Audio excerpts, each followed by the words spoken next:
Hello guys. प्रणाम आप सभी को। आप सभी का स्वागत है हमारे यूट्यूब चैनल क्रांतिवीर मैथमेटिक्स पर।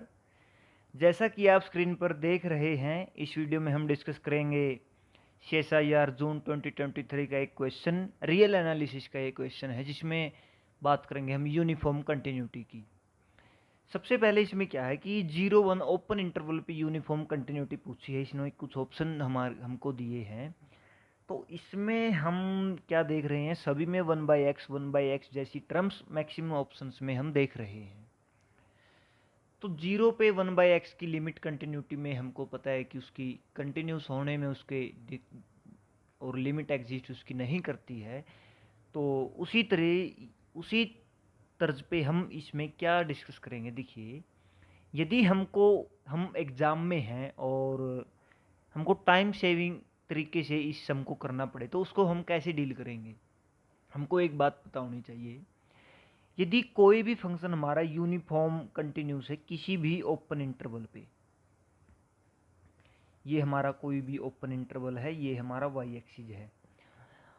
अब अगर वो यहाँ पे यूनिफॉर्म कंटिन्यूस है, कोई भी फंक्शन है, तो यूनिफॉर्म कंटिन्यूस का मतलब क्या होता है कि उस इंटरवल पे यूनिफॉर्म कंटिन्यूस होना किसी फंक्शन के लिए ये दर्शाता है कि कोई भी एप्सिलॉन हम दे दें, उसके लिए हमको एक डेल्टा मिलेगा। डेल्टा क्या करेगा कि कोई भी एप्सिलॉन हमको एप्सिलॉन दे दे, कि एप्सिलॉन का मतलब कि फंक्शन की वैल्यू के बीच का डिफरेंस, और वहाँ पे हमको डेल्टा मिल जाएगा कि अगर हम इतनी डिस्टेंस का डेल्टा लेते हैं तो उस डिस्टेंस के अंदर, ये एक इंटरवल की डिस्टेंस होती है डेल्टा, कि इस डिस्टेंस के इंटरवल के अंदर जो फंक्शन की इमेज है उसका मैक्सिमम डिफरेंस एप्सिलॉन से कम रहेगा।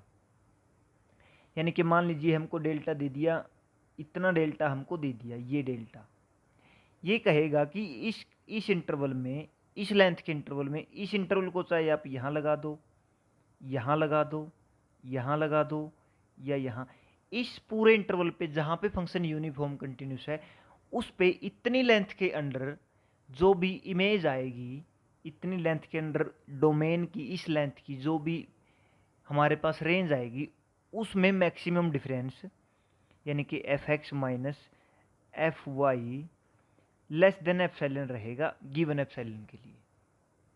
ठीक है, मान लो हम इसकी बात करते हैं, तो गिवन एप्सिलॉन के लिए अगर डेल्टा ये है, तो इसमें हमारे पास जो फंक्शन की मैक्सिमम और मिनिमम वैल्यू का डिफरेंस आएगा वो डेल्टा से कम आएगा। ये होता है यूनिफॉर्म कंटिन्यूस की डेफिनेशन। अब इसमें भी देखेंगे तो इस डेल्टा को अगर यहाँ लगाए तो इसकी इमेज का डिफरेंस भी हमारे पास मैक्सिमम एप्सिलॉन आएगा। यहीं इसको यहाँ लगाए तो इसकी इमेज का डिफरेंस भी यही आएगा। अब बात आती है ओपन इंटरवल की। ओपन इंटरवल के केस में अगर हम बात करें तो देखिए, 0 यहाँ पर हमको दिया है, मान ये इसको हम बिल्कुल ये कर लेते हैं, ये हमारे पास 0 है, ये हमारे पास क्या है, 1 है। अब इसने बोला है कि 0 1 पे ये है यूनिफॉर्म कंटिन्यूस। तो ऑब्वियस सी बात है कि यदि हम डेल्टा को बहुत छोटा लेंगे, डेल्टा को, तो 0 के इधर, 0, बस 0 को छोड़ करके 0 के नाइबरहुड में मान लीजिए आप इस साइड 1 की तरफ हर एक पॉइंट पे अगर हम डेल्टा दे देंगे, एप्सिलॉन हम बहुत ही छोटा दे दें, तो फंक्शन के क्या करेगा, फंक्शन की इमेज वहाँ पे कुछ न कुछ फाइनाइट इमेज मिलेगी और एग्जिस्ट कर रही होगी। ये चीज़ आपको फील करनी पड़ेगी। देखिए कैसे मैं बोल रहा हूँ कि मान लीजिए इस ओपन इंटरवल पे हमारे पास हमारा फंक्शन यूनिफॉर्म कंटिन्यूस है, तो जो हमारे पास जो 1 0 के इसके और इसके दोनों के, जो दोनों लास्ट के कोऑर्डिनेट हैं इंटरवल के, जो पॉइंट है, उन दोनों के क्लोज, बिल्कुल क्लोज लिमिट एग्जिस्ट करेगी उन पे भी, क्योंकि उनके बिल्कुल क्लोज लिमिट एग्जिस्ट कर रही है। उनके हर एक पॉइंट, उनके लेफ्ट में हर एक पॉइंट पे लिमिट एग्जिस्ट कर रही है, मतलब left hand limit and right hand limit. इसके देखिए 1 minus limit X tends to 1 minus and limit X tends to 0 positive exist करनी चाहिए। ये बोल रहा है, ठीक है। तो 0 पॉजिटिव पे लिमिट एग्जिस्ट करनी चाहिए। अब ऑप्शंस को हम देखते हैं। 1 माइनस में तो एग्जिस्ट कर रही है लिमिट सबकी, बट 0 पॉजिटिव पे बात ठीक नहीं है। देखिए साइन एक्स में 0 पॉजिटिव पे limit X tends to 0 positive sine 1/x, इसका मतलब हम लेंगे limit h tends to 0 sine 1/0 plus h tends to 0 है, तो ये लिमिट एग्जिस्ट हमारी नहीं कर रही है। ओके, तो ये हमारा यूनिफॉर्म कंटिन्यूस नहीं होगा। सेकंड में क्या है, देखिए x को 0 पुट अप कर लीजिए डायरेक्टली, उसी से आप अंदाज़ा यहाँ पे लगा लीजिए। e to the power 1/e⁻x², x tends to 0 e to the power infinity is equal to 0, तो यहाँ पे लिमिट एग्जिस्ट कर रही है। सिमिलरली cos 1/x यहाँ पे लिमिट एग्जिस्ट नहीं कर रही है 0 पे, ये तो हमारा 1 हो जाएगा, ये एग्जिस्ट नहीं कर रही है। सिमिलरली यहाँ भी एग्जिस्ट नहीं कर रही है। तो ये हमारा टेक्निक हो गया क्वेश्चन को सोल्व करने का एग्जामिनेशन टाइम पे, कि लिमिट एग्जिस्ट, डायरेक्ट देखो आप लिमिट एग्जिस्ट किसकी कर रही है। आपको पता होना चाहिए कि यूनिफॉर्म कंटिन्यूस अगर ओपन इंटरवल पे है तो जो सिरे के जो हमारे पॉइंट होते हैं, लास्ट के जो कोऑर्डिनेट जो होते हैं, उन पे लिमिट एग्जिस्ट करनी चाहिए, यूनिफॉर्म कंटिन्यूस तभी होगा। ओके, अब आप देखिए कि यदि हम ग्राफिकल मेथड से इसको देखें, आपने सुना तो बहुत होगा कि साइन 1/x की लिमिट एग्जिस्ट नहीं करती, यूनिफॉर्म कंटिन्यूस ये नहीं होता। बट ये क्यों नहीं होता, उसका रीज़न आप ग्राफिकली चेक कर लीजिए। जैसा कि मैंने आपको बताया है, मैंने आपको बोला कि हमारे पास जो यूनिफॉर्म कंटिन्यूस की डेफिनेशन क्या है, एक्चुअली वो मैंने बताई, वो मैंने डिस्कस की। वो ये है कि गिवन एप्सिलॉन के लिए, एप्सिलॉन मान लीजिए 1/2 दे दिया, fx माइनस fy का मोड लेस देन 1/2 होना चाहिए whenever 0x minus Y less than delta. ऐसा डेल्टा हमारे पास एग्जिस्ट करना चाहिए कि उस डेल्टा के डिस्टेंस के इंटरवल पे, डेल्टा की डिस्टेंस के इंटरवल पे कहीं भी डेल्टा के डिस्टेंस को रख दो आप, कि इस डिस्टेंस के अंडर जो फंक्शन की इमेज का मैक्सिमम डिफरेंस है वो 1/2 से कम आना चाहिए। अब बात करते हैं हम साइन के ग्राफ की। साइन का ग्राफ क्या बोलता है,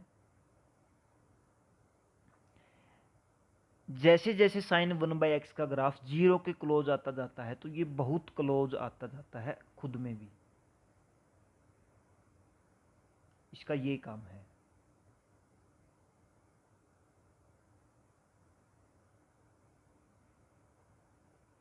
जैसे जैसे हम 0 के क्लोज आएंगे तो ये रहेगा, तो हमको पता है -1 1 के बीच में ही इसका ग्राफ।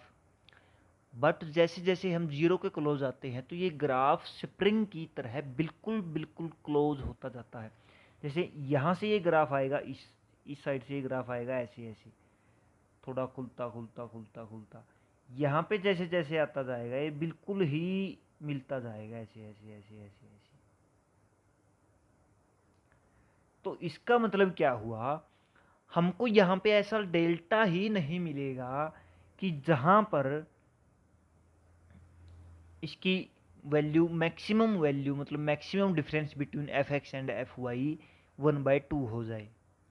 क्योंकि ये हर डेल्टा के बाद, हर डेल्टा के अंदर ऐसा एग्जिस्ट करने लग जाएगा कि जिसकी डिस्टेंस बीच की -1 तो छोड़ो 2 डिस्टेंस मिल जाएगी। एक बार -1, एक बार +1, एक बार -1, और ये बहुत टू मच क्लोज होता जा रहा है।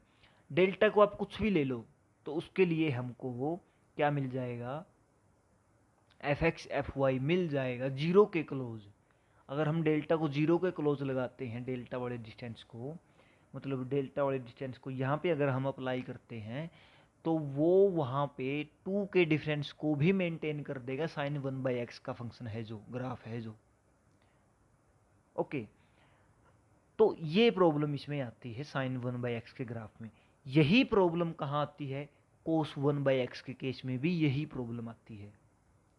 कोस 1/x के केस में भी ग्राफ ऐसे ही क्लोज होता जाता है, बिल्कुल क्लोज होता जाता है। और अगर हम बात करें अब ex cos 1/x के ग्राफ की, ex cos 1/x का ग्राफ देख लीजिए कैसा बनेगा, मैं आपको आइडिया दे दूंगा। ex का ग्राफ हमारे पास कैसा होता है? ये ग्राफ हमारे पास होता है ऐसे, ठीक है। अब कोस का ग्राफ कैसे होता है? 0 पे कोस 1 होता है, पर ये 0 को टेंस करेगा ही नहीं, x।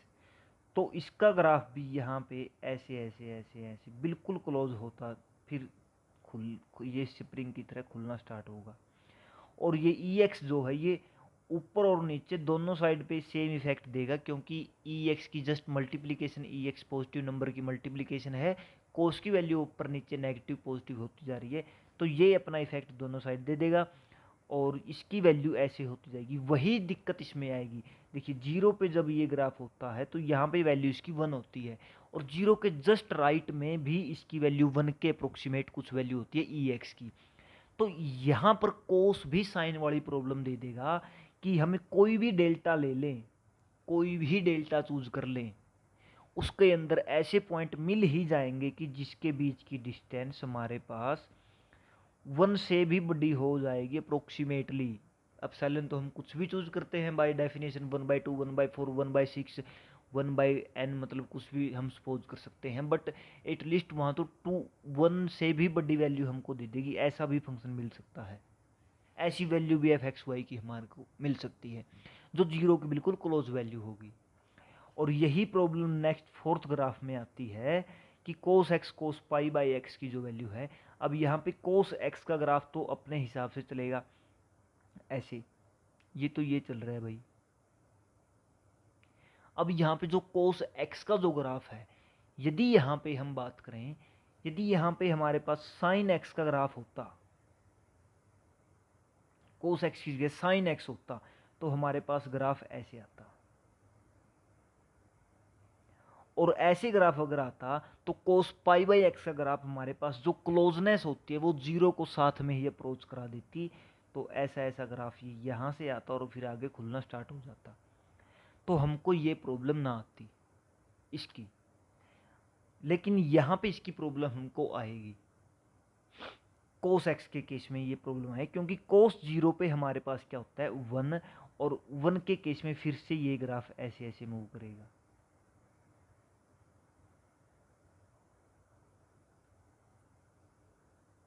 ये ग्राफ जो मूव करेगा ये ऐसे मूवमेंट इसकी होगी। मतलब अगर मैं दोबारा से इसको बनाऊं,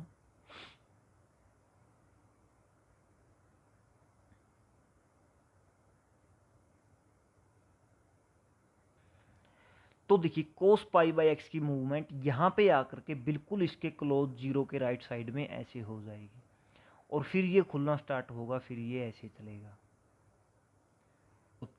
ये इसका ओरिजिनली फॉल्ट होता है कि इसमें ऐसा होगा, तभी ये यूनिफॉर्म कंटिन्यूस नहीं होता। Thanks guys, thanks for watching this video and subscribe our channel Krantiveer mathematics for more videos. Thanks, bye bye, tata, take care.